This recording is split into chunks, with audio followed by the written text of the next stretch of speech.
Hello everyone and welcome back to my channel. If you are new here, my name is Amina. And so in today's video, I'm going to be doing a Q&A. I asked you guys on Instagram, don't forget to follow me on Instagram. I'll leave my Instagram over here. I know loads of you guys have followed me recently, and so I thought it would be nice to answer some questions that I usually get quite frequently on my channel and in my DMs. I split them into a few different sections. The first section is about motherhood, so something quite recent and something quite new to me. The second is about productivity. The third is about my PhD and education in general. And then the fourth will be miscellaneous random questions that I've got. Leave a timestamp down below, so feel free to click on the section that you are interested in. So the first question I got is, how do you feel on being a mother? And I think this is something that is very new to me. So my son is currently just turning 5 months this week. I feel like it's one of the hardest things that I've done so far in life, and I'm saying that, you know, quite strongly. Being a mother is definitely not easy, and it's a lot more than just having the child there. There's so much responsibility that you have. You're constantly thinking, am I teaching him the right thing? Am I being a good example? Am I working hard enough for his future? So you're constantly thinking about this other being, and I think that's the first time I've actually had to do that, like think about someone that's not me. And yeah, I think it's fun, it's stressful, it's enjoyable, it's amazing, but it's definitely the most demanding thing that I've done. It's non-stop. Like last night, I think I had like 2-3 hours sleep, but this morning you have to wake up and you just have to keep on going, and you have to feed him, and you have to, like, you know, read to him and teach him and talk to him, and it's just constant, it's non-stop. But I do love it. I think it's been an amazing journey so far. So are you the most excited to teach your son?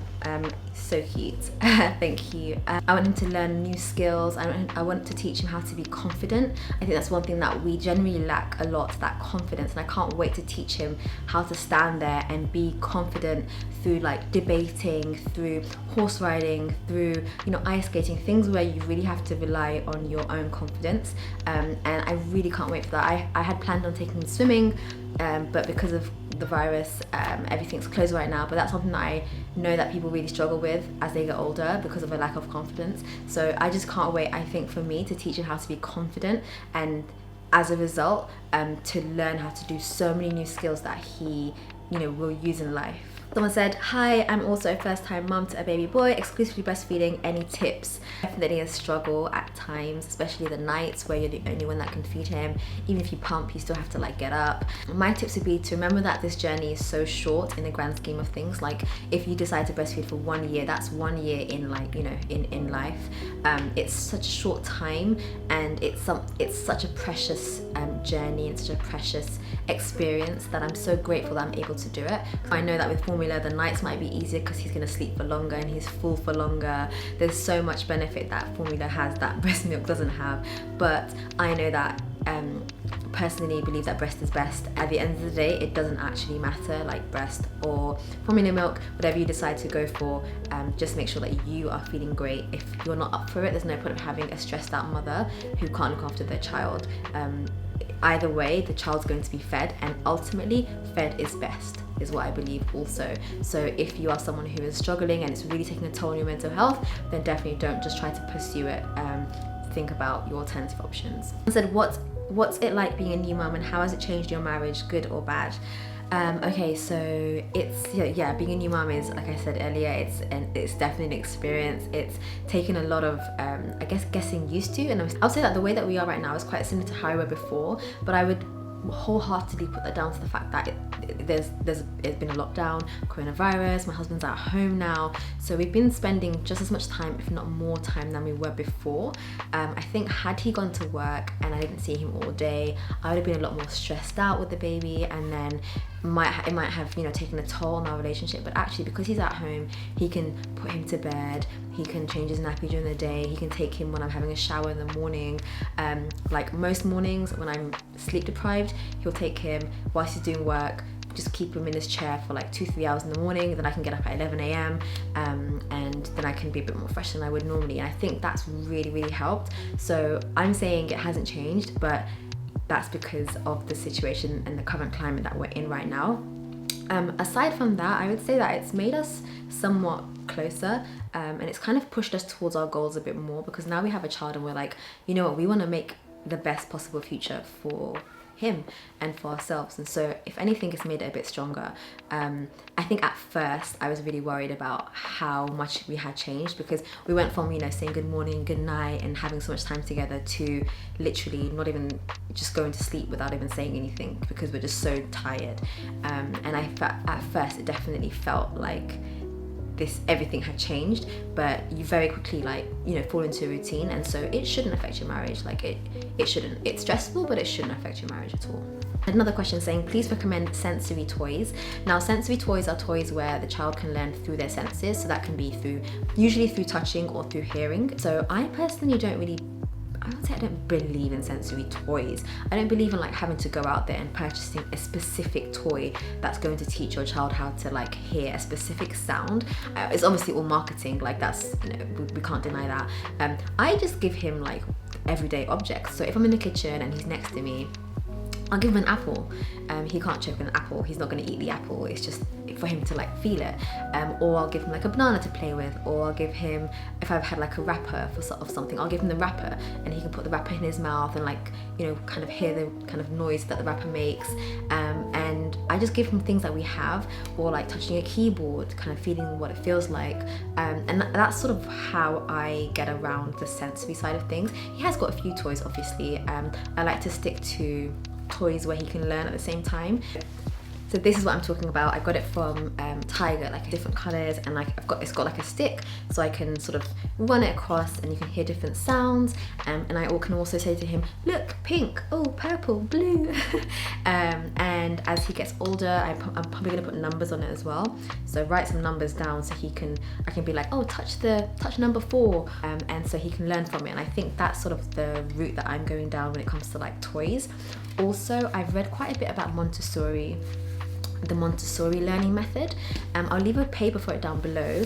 I have to read a bit more about it, but there's Montessori schools in London. There's one in East London, a couple in East London actually, and the Montessori method of learning is essentially allowing a child to learn through creativity as opposed to directive learning. So for example, I can give him this and I can like show him how to play with it, and then I can just give it to him, and there isn't really an aim of sort of him to learn something specific, but more for him to learn through creativity and through like exploration.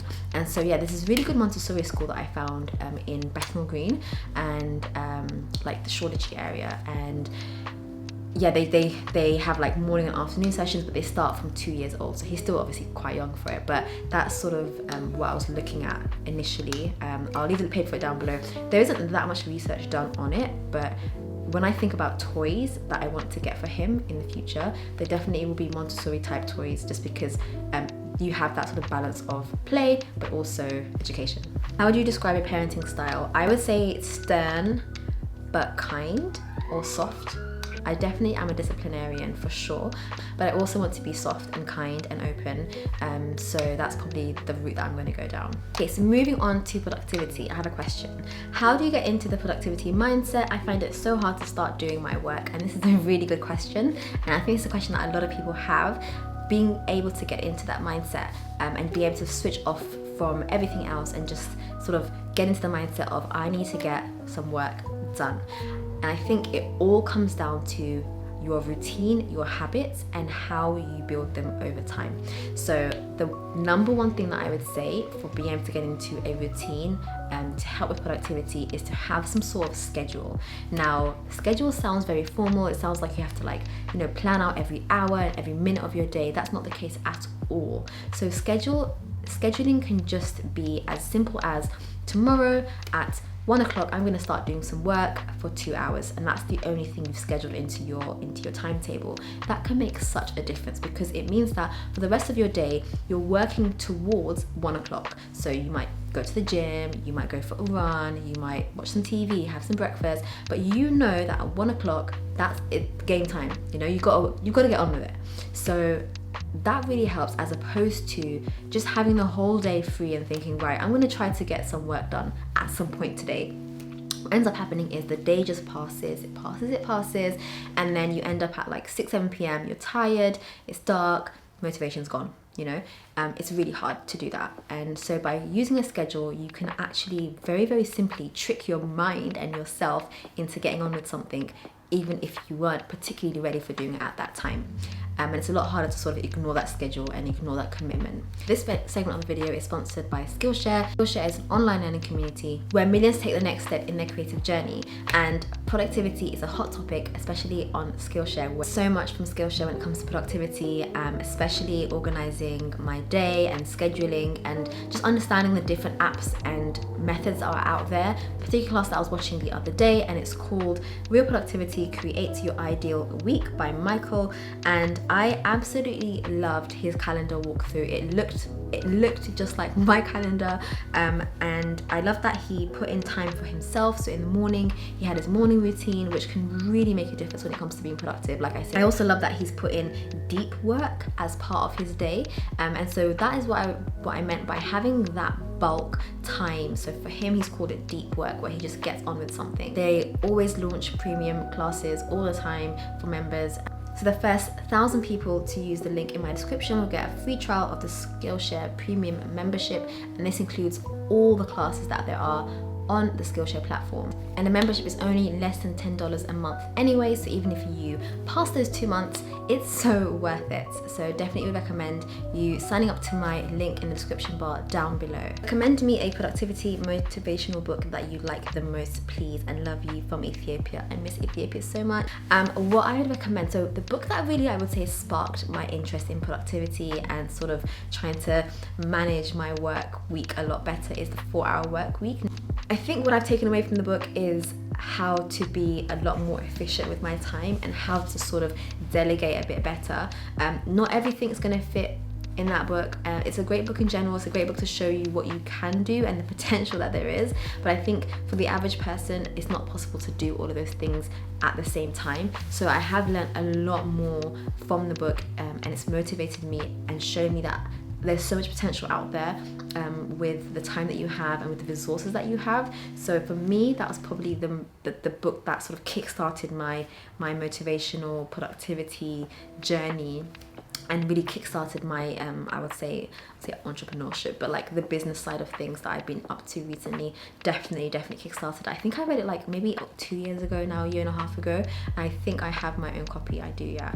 And I absolutely love it. I recommend it to anyone that's interested, and not even if you are thinking about having a business, but even if you just want to be a bit more efficient and productive with your own time on the weekends, for example, it really does help. How did you stay motivated through your years at university? I think what kept me motivated was actually just enjoying what I did, and I think this is something that's very underrated. People choose degrees because it's going to lead to a certain career or a certain salary, or because their parents want them to do it, or their friends want them to do it, or because they're just there. But for me, I genuinely enjoyed what I did, and I think that made a difference, because those hard days, those rough days, those days where the Western Bloc refused to work, they still weren't that bad, because I just thought, you know what, this is part of being a scientist, it's part of being a researcher. Things don't always go to plan, and that was just that I accepted it. And I think had I not enjoyed the subjects and what I was doing, then I probably would have quit a long time ago, which is why I think it's really important to, when you choose a PhD program, not just to choose one because you think a PhD is going to look good, but because you actually enjoy it. Do you believe in vision boards or manifestation? Yes, I 100% do, and I don't believe in it because a vision board is going to, magically give you or make whatever you want happen. It doesn't work like that. I believe in it because you start believing in it, and that's the most important thing. When you write that down, when you create a board that shows you what your dreams are, that actually visually shows you what it is that you're chasing, what it is that you want, you tend to go for it a little bit harder. And vision boards include, it depends on what kind of vision board you go for, but a vision board that I tend to do shows me what steps I need to take to get to where I want to get to, and it just clarifies everything for me. And so by having that on paper, it means I actually do it.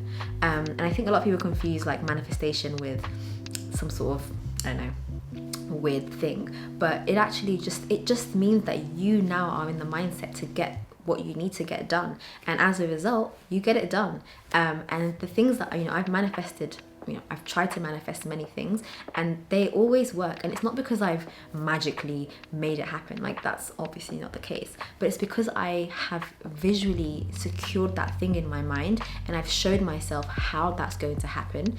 And if it's meant to happen like that, it will happen. Things just don't occur because you want them to occur. They occur because you have a process and a plan to get there. So that's what I think vision boards are. They give you that process and they show you the plan to get to where you want to get to. What motivates you in life? That is a big question, and I think I have to say, for me, what motivates me in life is comfort. Comfort, being comfortable in life, not worrying about the next paycheck, not worrying about where I'm going to be living next year, or where my children are going to be living, knowing that if God forbid anything happens to me, my family are okay. Just that comfort, like for me, that's what motivates me. Every day that I get up and I'm tired and I do a bit of work or whatever it is that I do on the side, I make a YouTube video, in my head I'm thinking, right, this is gonna lead to something bigger that's ultimately going to make me comfortable, not just financially but just in every sense of the word. I'm going to be happy with what I'm doing, I'm going to be content with what I'm doing, I'm going to be financially happy as well. So I think there's a lot to it, but definitely I think for me comfort would be the biggest driving factor. The next question is, how do you maintain your mental well-being with work and a baby? Just going by the last couple of months, I would say firstly having a lot of support. So there are days when my husband is at work and so I go to my parents' house and they look after Sufyan and I get on with what I need to get on with. That really helps, because even though I'm there and I'm still with him and I still feed him and stuff, during the times in between he's not with me, he's like in the kitchen or he's somewhere else. So just having that like time off really helps, even though I'm still in the space. Secondly, having the support at home, like having a very supportive husband is so underrated, and I think like that's his child too. And I never understand it when people say, oh, it's like husband duties, or he's taking care of his child too, it's his child just as much as it is my child, so there's no reason why we can't balance it. Obviously I'm on maternity leave now, so I do take a lot more of the responsibility, of course, but it really helps to have that support. On the weekends, I can go out for a walk, or I can do my thing if I want to. That really helps so much. Or even just like balancing out what we do, like he will always do the dishes in the evening, and I can just like quickly upload a video, or I'll put Sufyan to bed and he'll, I don't know, finish off the cooking or something. Like just having that balance really helps, and I think that probably is the biggest factor of like why I feel completely okay when it comes to like my workload right now. Thirdly, I would say being really smart with your time. I don't know if you guys have seen my vlog that I did the last, I think, 2 videos ago. I'm really like meticulous when it comes to the time I spend doing work. So when Sufyan's asleep, I'm on my laptop straight away. I'm getting on with it. And I've planned out exactly what needs to be done and I'm getting on with it straight away. Whereas when he's awake, I'm with him, I'm playing with him, I'm talking to him, I'm doing other stuff. But when he's asleep, you ain't gonna see me do anything. I'm not even gonna eat breakfast. I'm just gonna get on with what I need to get on with. And I think that really helps as well, because I know that I only have like particular windows during the day. Moving on to PhD type questions. So what are the biggest life lessons that you've learned from doing your PhD? Firstly, good things take time and they come in small increments, and I think that's the biggest lesson I've learned during my PhD, that things don't happen at a fast pace, and that's okay. I've always been a very fast-paced person, like go. Whereas with my PhD, I learned that things happen really slowly. And secondly, I learned how to plan. If you see me now and you think she's a productivity queen, it's because my PhD taught me how to do that. You can't run 4 experiments in parallel while trying to book the microscope for the right day that no one else has booked, because everyone else wants to book on the same day, whilst trying to figure out how to write your thesis and revise for a viva and all of this other stuff, without being super organized. Like, it just doesn't happen. So that was probably the biggest lesson that I've learned, how to be really organized. The third life lesson that I learned from my PhD is that difference is beautiful, and different is beautiful. I think I was so used to sort of being in the same-ish circles of people and the same-ish type of student, whereas when I went to my PhD, there were people from all over the world, there were people of different backgrounds, different ages. I was so used to being around the same people of the same age from my area of London, you know, kind of born in London, everyone's just the same. Whereas when I went to my PhD, everyone was so different, and I loved that we could come together and teach each other a new word from a different language, or introduce each other to some food that was from a different culture, talk about holidays, talk about back home, wherever people came from. And I loved that, and it's definitely a big life lesson that I've learned through my PhD, just being accepting and loving the difference in people. What to do when overwhelmed with PhD? Again, this comes down to sort of trying to plan and schedule as much as you possibly can. If you're overwhelmed, it's potentially because you've got a lot on your plate and you're trying to kind of organize all these different things, and it's just too much. So try your best to manage your day by organizing what needs to be done, what's a priority, what's important, what's not so important, what's definitely not a priority, what's definitely not urgent. It really helps to have those different kind of categories in mind. As a result, you won't feel overwhelmed because you can kind of see the plan, you can see the bigger picture, and I found, for me, being organized stopped me from feeling overwhelmed or stopped me from feeling like I can't do this. What to do after submitting your thesis whilst waiting for your viva? And do a video on viva questions. Okay, sure, I will do. So in between that gap where you submitted your thesis and you're waiting for your viva, I think I had like 3 months or so. That gap was like 3 months. What I recommend you to do is try your best to read through your thesis and think about questions that someone else would ask you about your thesis. Secondly, look at your examiner's work. So you should know who your examiners are. Look at their papers and try to find related points or related methods that they have also touched upon in their work that you think that they might ask you about your work. And lastly, if you are preparing a presentation, which I think you should, I think I did if I'm not mistaken, if you are preparing a presentation, just make sure that you've got all the information that you need there and that you've prepared the presentation itself. So run through it, say it out loud, say it to someone else, ask someone if they understand it, and try to predict any parts of the presentation where you might be stopped, which definitely happens a lot. What is a funded PhD? A funded PhD is a PhD where you have been paid to do the PhD. So they can give you like a bit of a stipend. So it's around in London between 18 to about 25,000-26,000 pounds a year, tax free, and it's essentially it's a bit of it's a studentship essentially, and it just means that you don't pay for anything at all, but you get paid. Do we need to know every technique before PhD? Do they teach and supervise in the lab? No, of course you don't. You get so much supervision, so much support. You don't need to know anything before you start in the lab. They will show you everything that you need to know. And even if you do know it, they'll show you it again, because every lab is different. Every lab uses a different method. So yeah, definitely, you don't need to know everything before you start in the lab. So last bit, some random questions. Tips for discovering a new town.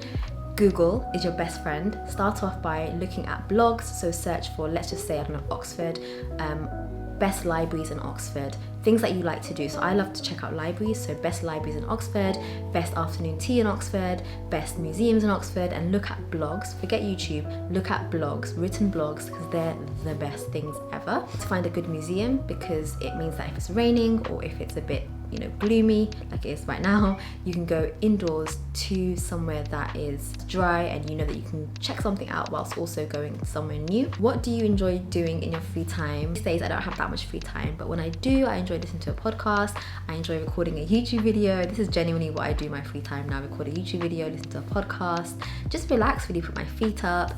I mean, during COVID times, like, what can we really do? But otherwise, I think normally I'd like to maybe go out. I'm a very outdoorsy type of person, so that's sort of what I tended to do a lot more before. How do you deal with people that don't like you for no particular reason?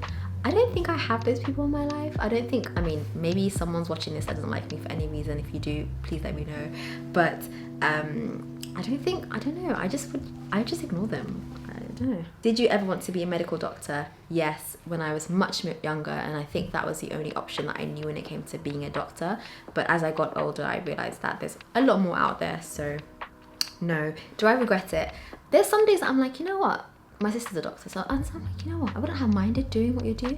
But then at the same time, I see her night shift, I'm like, maybe not.